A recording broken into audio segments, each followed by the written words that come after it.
আমাদের বাসায় সবাই লতি এত পছন্দ করে, কিন্তু লতি কাটার ভয়ে যে লতি আনা হয় না, এটা আমি কারোর সাথে শেয়ার না করলো। আজকে হচ্ছে আপনার ভাই অনেকগুলো লতি নিয়ে আসে, তো লতিগুলো হচ্ছে কাটতে ওদেরকে দিয়েছি। আর এদিকে হচ্ছে 3-4টা ডিমকে, হাঁসের ডিমকে পেঁয়াজ কুচি, কাঁচামরিচ, ধনিয়া পাতা আর হচ্ছে সামান্য লবণ দিয়ে চটকে হচ্ছে ভেজে নিব। কিছু মাংস ছিল, মাংসগুলোকে গরম করে নিচ্ছি। আর ডিম ভাজি সকালবেলা কার বাসায় কীভাবে করেন, আমার বাসায় অনেকে হচ্ছে পোস্ট পছন্দ করে, অনেকে হচ্ছে এভাবে খেতে পছন্দ করে, সেটা রুটি হোক আর পান্তা ভাত হোক। পান্তা ভাত তো আমার বাসায় 12 মাসে খাওয়া হয়, এটা আমি সব সময় শেয়ার করি। কাছে বিদে অনেক কিছু শেয়ার করা হচ্ছে, অনেকে আমার রান্নার সাথে পরিচিত হয়ে গিয়েছেন, কথার সাথে পরিচিত হয়ে গিয়েছেন। খাবার দাবার আমার বাসায় কোন স্টাইলে চলে সেটাও হয়তো অনেকে খেয়াল করেছেন।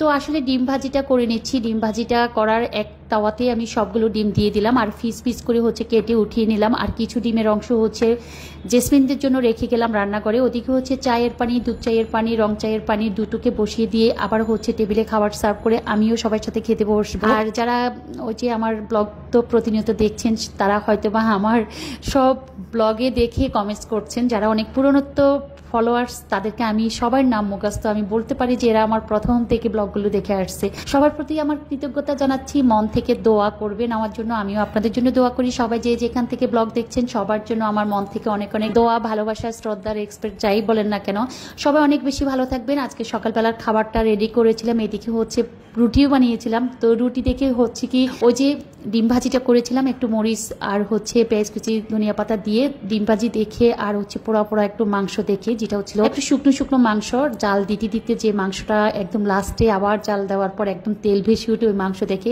সবাই আবার ভাত খাওয়ার জন্য বসে গিয়েছে। আর ভাতের স্টাইলটা হচ্ছে আমি সবসময় শেয়ার করি, আমার মা এভাবে ভাত খেতে, আমার জামাই কখনো এটা পছন্দ করতো না, মানে আপনাদের ভাই।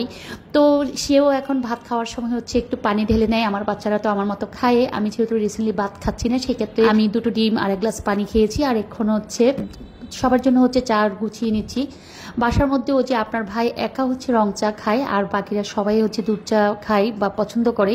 তো সেই জন্য দুধ চাটা সবার জন্য গুছিয়ে নিচ্ছি। দুপুরের জন্য আবার সব কিছু গোছাতে হবে। আজকে সকালের ব্লগটাকে আপনাদের সাথে শেয়ার করব, নাকি সকাল থেকে বিকেল পর্যন্ত শেয়ার করব, কি করেছি না করেছি চিন্তা করছি। তার মাঝে হচ্ছে সবার জন্য চাটা গুছিয়ে চাটাকে রেডি করে সামনের রুমে নিয়ে আসলাম। সবাই হচ্ছে টিভি দেখছে। এদিকে হচ্ছে ওই যে সেদিন আমি বললাম একদম শৈশবের কথাই যদি বলি, হ্যাজাক লাইট সম্পর্কে কার কি ধারণা ছিল, বা অনেকে যারা একদম 94-এর আগের জন্ম, তারা হয়তোবা একদম আমার হ্যাজাক লাইটের নামটা শুনিয়ে সবাই কমেন্টস করেছিলেন, হ্যাঁ আপু আমরা চিনেছি।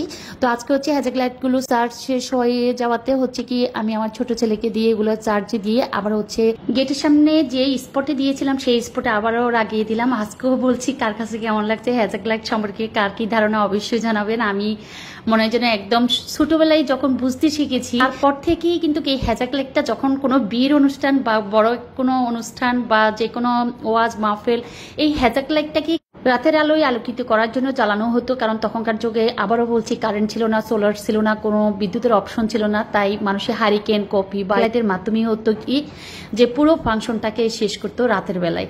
তো সেজন্য এই হ্যাজাক লাইট দেখে আমার বারবার মনে হচ্ছে যেন ছোটবেলার কাছে ফিরে যাই। আপনারা যদি এই মুহূর্তে আমার কেউ ব্লগ দেখে দেখেন, আবারও বলছি হ্যাজাক লাইট সম্পর্কে কার কি ধারণা আছে অবশ্যই জানাবেন। অনেক বেশি মানে জানতে ইচ্ছে করে যে কে কিভাবে হ্যাজাক লাইটটা ইউজ করা দেখেছেন। আমি যেমন দেখেছি হ্যাজাক লাইটের ভিতরে কেরোসিন দিয়ে তারপরে একটা পাম্পের থাকতো, অপশন থাকতো, ওটা দিয়ে হ্যাজাক লাইটটাকে জ্বালিয়ে দিত।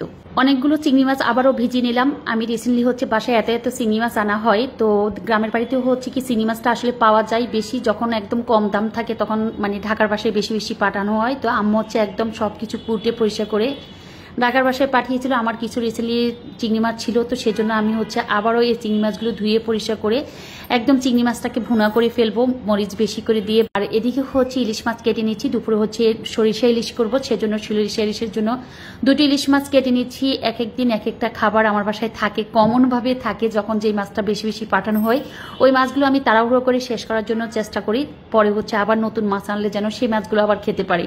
তো ইলিশ মাছ কাটাটা কার কাছে কেমন লাগছে, প্রতিনিয়ত ইলিশ মাছ কাটার অনেক প্রশংসা শুনতেছি আপনাদের কাছে যে ইলিশ মাছ কাটাটা আপনাদের অনেক বেশি পছন্দ। আসলে সব কাজে ইজি, যদি একটু আমরা মনোযোগ দিয়ে বা একটু চেষ্টা করি, কোনো কঠিন কাজেই কঠিন না, একদম ইজি, তো সহজ। তো সবাই ভালো থাকবেন, সুস্থ থাকবেন।